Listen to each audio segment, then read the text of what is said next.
On a quiet Sunday morning, with no declaration of war, hundreds of aircraft appeared over an American naval base in the middle of the Pacific, and in under 2 hours, the most powerful fleet in the region was left burning in the water.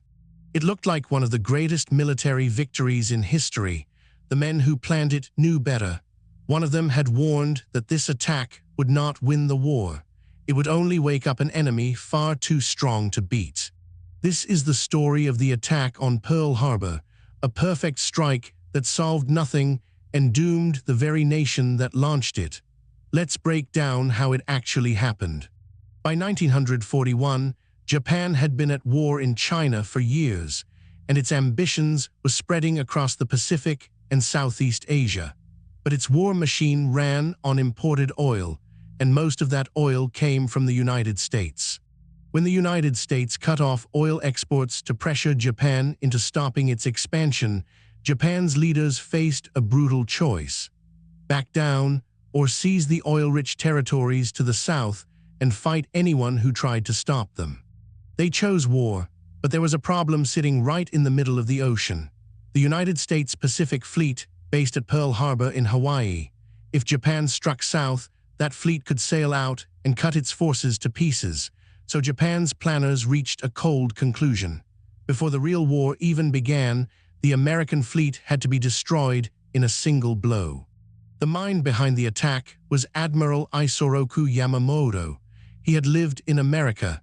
He had seen its factories, its oil fields, its endless industry, and he did not believe Japan could win a long war against it. But he believed in one thing: surprise. If Japan could not win a long war, then maybe it could win a short, shocking one. Cripple the American fleet, seize a vast defensive ring across the Pacific, and force the United States to negotiate before its industry could wake up. The plan was audacious.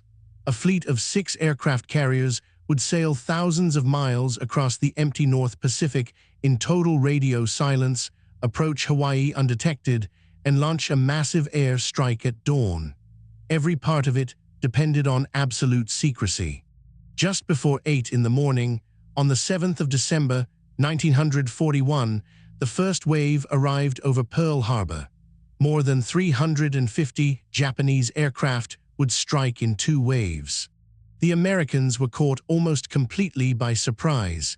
The battleships were lined up in neat rows along the harbor. Aircraft were parked wingtip to wingtip on the ground. For the attackers, it was almost too easy. Torpedo bombers came in low over the water. Dive bombers screamed down from above. Within minutes, the great warships were being torn open. The battleship USS Arizona took a bomb deep into its forward magazine and erupted in a single catastrophic explosion. More than 1,000 men aboard her were lost in an instant. The USS Oklahoma rolled completely over, trapping her crew beneath the water. One by one, the pride of the Pacific Fleet was smashed. By the time the second wave departed, the harbor was a wall of smoke and fire. When it was over, the cost was staggering.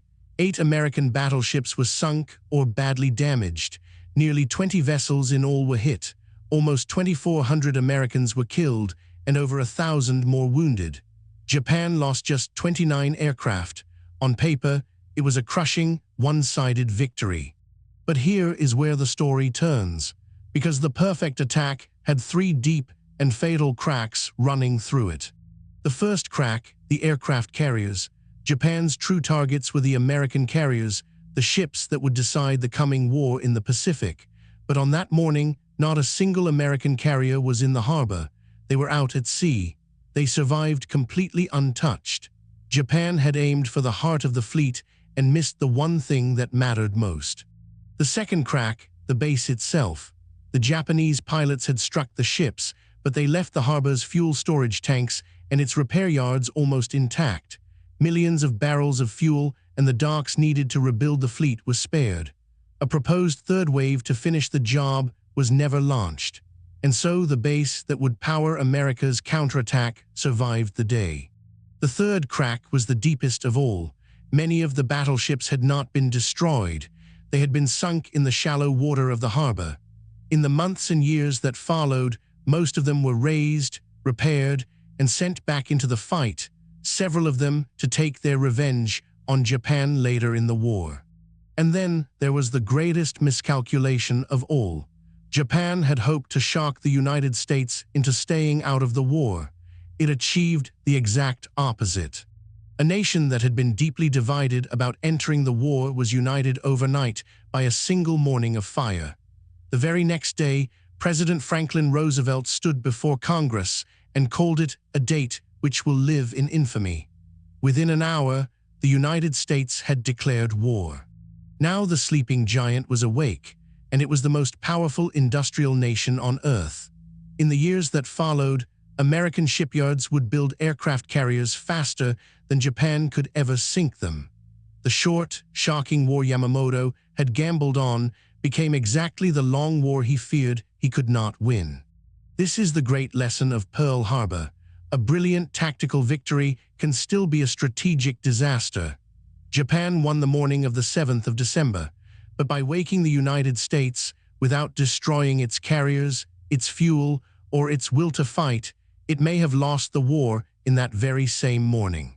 The aircraft carriers that Japan failed to find at Pearl Harbor did not stay hidden for long. Just 6 months later, in the middle of the Pacific, those same carriers would ambush the Japanese fleet and change the course of the entire war in a matter of minutes. That was the Battle of Midway, and it's the story we'll break down next. If you want to see how the giant struck back, subscribe, and we'll see you there.